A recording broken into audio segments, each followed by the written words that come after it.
सो hey everyone, कैसे हैं आप सभी। एक बार फिर से स्वागत आपका मेरे यूट्यूब चैनल पे। हम यहाँ पे इस वीडियो में जो बात करने वाले हैं नीट यूजी की जो है उत्तराखंड की जो स्ट्रे राउंड की जो काउंसलिंग होने जा रही है उसके बारे में जो है डिस्कस करने वाले हैं।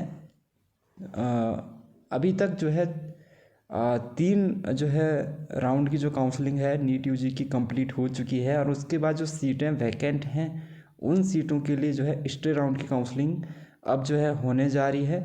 देखो, जो स्टे राउंड की जो काउंसलिंग है उसका जो शेड्यूल है वो 26 से 28 अक्टूबर के बीच में आपका registration, choice filling, fee payment की डेट है 26 से 28 अक्टूबर के बीच में।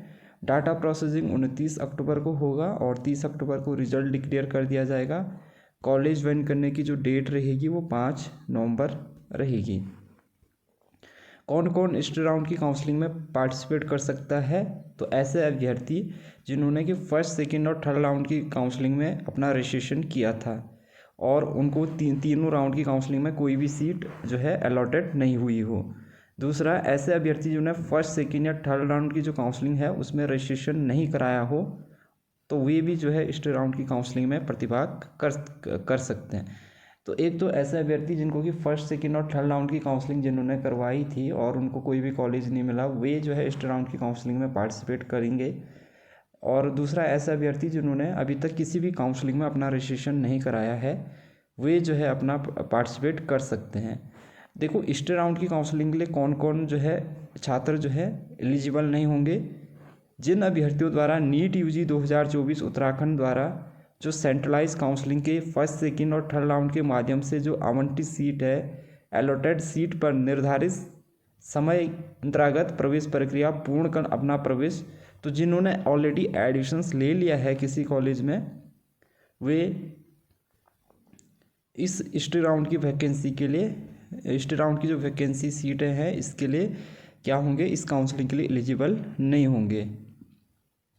दूसरा, जिन अभ्यर्थियों द्वारा MCC भारत सरकार द्वारा आयोजित काउंसलिंग के माध्यम से जो अलॉटेड सीट पर निर्धारित समयांतर्गत प्रवेश प्रक्रिया पूर्ण कर अपना प्रवेश सुरक्षित करा लिया है, यानी कि ऑल इंडिया कोटे की काउंसलिंग से जो जिन्होंने यहाँ पे एडमिशन्स ले लिया है वे भी जो है यहाँ पे जो उत्तराखंड की इस राउंड की जो काउंसलिंग हो रही है उसके लिए पार्टिसिपेट नहीं कर सकते हैं। अगला, जिन अभ्यर्थियों द्वारा नीट यूजी 2024 उत्तराखंड द्वारा जो सेंट्रलाइज काउंसलिंग के थर्ड काउंसलिंग के माध्यम से जो थर्ड राउंड की जो काउंसलिंग के माध्यम से उनको जो सीट अलॉटेड हुई है उस पर जो है जो समय दे रखा था उसके अंतर्गत प्रवेश नहीं लिया है, ये भी यहाँ पे पार्टिसिपेट नहीं कर पाएंगे। यानी कि अगर देखो आपने उत्तराखंड नीट यूजी की जो है काउंसलिंग करी है तीसरे राउंड की और उसमें आपको कोई कॉलेज मिल गया था और आपने उस कॉलेज में एडमिशन्स नहीं लिया तो आप जो है इस काउंसलिंग के लिए एलिजिबल नहीं है। तो ये सारे अभ्यर्थी हैं कि भाई ये एलिजिबल नहीं होंगे। इस राउंड की जो वैकेंसी है इसके लिए जो रजिस्ट्रेशन फीस है वो यहाँ पे 4500 रुपये यहाँ पे रखा गया है। जिन अभ्यर्थियों को फर्स्ट, सेकंड या थर्ड काउंसलिंग में रजिस्ट्रेशन शुल्क जिन्होंने जमा की है और वे स्ट्रे वैकेंसी राउंड काउंसलिंग में पार्टिसिपेट करना चाहते हैं तो उनको यूनिवर्सिटी की वेबसाइट पे जाकर अपना जो है जो रजिस्टर्ड ईमेल आईडी या जो आईडी है उसके माध्यम से ऑनलाइन आवेदन करके उनको नई चॉइस फिलिंग करनी अनिवार्य होगी। ऐसे अभ्यर्थियों को दोबारा रजिस्ट्रेशन फीस नहीं जमा करनी होगी तथा कोई भी धरोहर राशि जमा नहीं करनी होगी। यानी कि देखो, जिन्होंने फर्स्ट और सेकंड, थर्ड राउंड की काउंसलिंग में पार्टिसिपेट किया था और उनको कोई भी कॉलेज नहीं मिला है तो उनको दोबारा से रजिस्ट्रेशन फीस नहीं देनी होगी।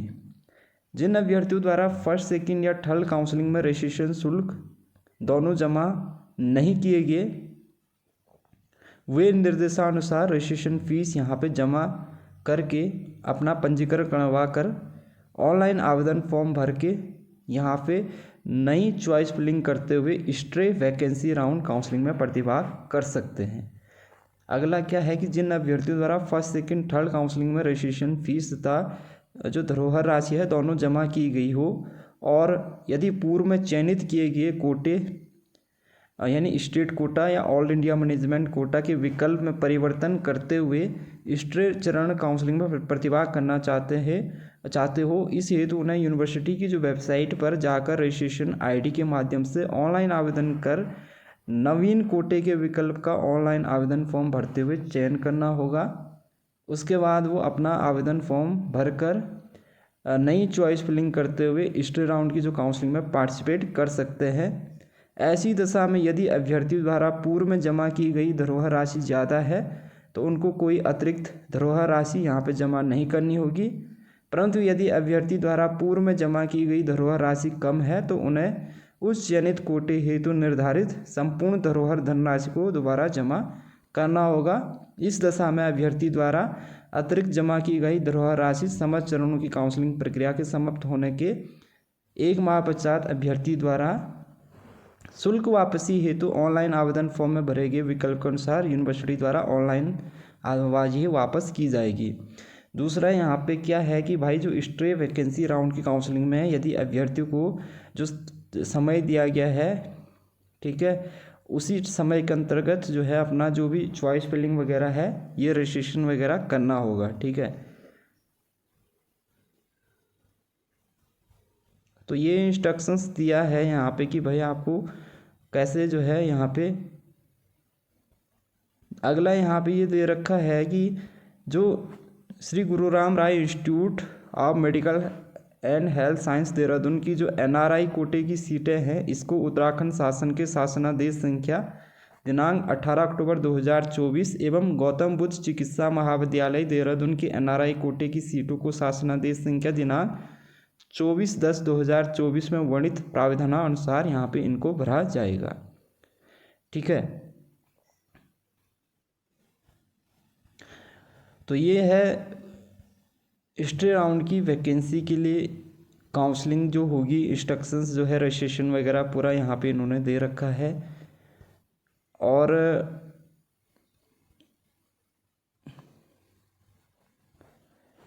सीट मैट्रिक्स की बात कर लेते हैं। यहाँ पे सीट मैट्रिक्स दिखा रहा है, ये NRI कोटा का दिखा रहा है ओनली। देख लेते हैं इसको भी, NRI कोटे की कितने सीटें यहाँ पे दिखा रहा है। SGRRU में श्री गुरु राम राय इंस्टीट्यूट में जो है 11 सीटें दिखा रहा है। गौतम बुद्धा चिकित्सा महाविद्यालय, इसमें भी 11 सीटें हैं, ये NRI कोटे की हैं। ठीक है, और बाकी स्टेट राउंड की जो वैकेंसी काउंसलिंग हो रही है इसके लिए सीटों का यहाँ पे इन्होंने अभी कोई अपडेट नहीं दिया है। सीट मैट्रिक्स में अगर हम जाते तो यहाँ पे केवल और केवल NRI कोटा की सीटें यहाँ पे दिखा रहा है। और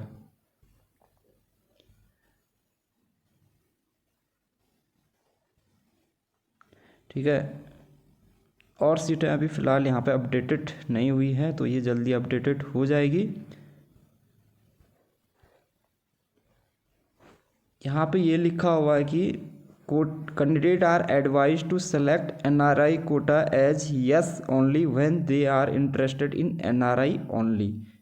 ठीक है, after selecting NRI yes candidate will be divide from regular MBBS stay round seat. तो अगर आप NRI की सीटों को यस करते हैं तो जो स्टे राउंड की जो वैकेंसी में और जो सीटें होगी उसके लिए आप फिर एलिजिबल यहाँ पे जो है नहीं होंगे, NRI कोटे की जो सीटें हैं। ठीक है, तो यहाँ पे भी जो NRI कोटे की सीटों को भरने के लिए भी इन्होंने यहाँ पे जो रजिस्ट्रेशन वगैरह की जो डेट दे रखी है वो सेम दे रखी है। और ये जो सीटें बची हुई है इसमें किस तरीके से सीटें भरी जा रही है ये यहाँ पे ये लिखा है साफ साफ, जो उत्तराखंड शासनादेश आया है कि जो गौतम बुद्ध चिकित्सा महाविद्यालय जो है देहरादून को नीट 2024 की मेरिट के अखिल भारतीय कोटे की सीटों में 15% सीटों पर NRI कोटे में प्रवेश की अनुमति प्रदान किए जाने का प्रस्ताव उपलब्ध कराया गया है। उक्त के संबंध में शासन स्तर पर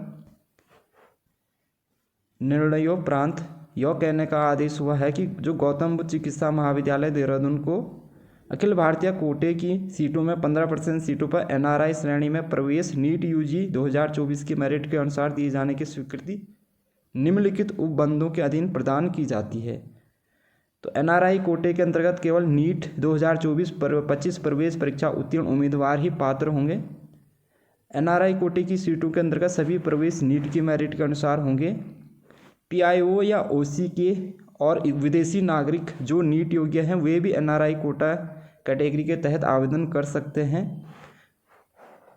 वास्तविक एनआरआई उम्मीदवार जो मूल रूप से उत्तराखंड राज्य से संबंधित हो, ये दे रहा कि एनआरआई कोटे के लिए वरीयता कैसे होगी। एनआरआई के बच्चे जो मूल रूप से उत्तराखंड राज्य के हो, वास्तविक एनआरआई जो मूल रूप से उत्तराखंड के अलावा किसी अन्य भारतीय राज्य और केंद्र शासित प्रदेश के निवासी हो। एनआरआई के बच्चे जो मूल रूप से उत्तराखंड के अलावा किसी अन्य भारतीय राज्य और केंद्र, ठीक है, ये तो हो गया। अभ्यर्थी के सगे भाई और बहन हो यदि छात्र का प्रथम श्रेणी संबंधी एनआरआई हो और वो विदेश में रहता हो तथा अभ्यर्थी निम्नलिखित शर्तें पूरी करता हो कि वह निकटतम रिश्तेदार होना चाहिए। निकटतम रिश्तेदार की परिभाषा में यानी कि पिता का जो सगा भाई है, बहन अर्थात, तो ये दे रखा है, ठीक है। तो ये एनआरआई के लिए दे रखा है भाई इन्होंने कि कौन कौन एनआरआई के लिए आवेदन कर सकता है। सेम इनने Shri Guru Ram Rai institute of medical, तो उसके लिए भी यहाँ पे जो सीटें हैं उसके लिए जो है एनआरआई कोटे में जो सीटें भरी जाएगी वो किस माध्यम से भरी जाएगी, ये पूरा शासनादेश आया हुआ है, ठीक है। तो अगर आप एनआरआई कोटे से भरना चाहते हैं तो आपको एलिजिबिलिटी देख लेनी है कि भाई क्या आप एनआरआई कोटे में जो सीटें के लिए यस कर रहे हैं तो उसके लिए आप एलिजिबल हैं या नहीं है, ठीक है। तभी आप इसमें क्या करना, इसको एनआरआई कोटे से आप अप्लाई करेंगे।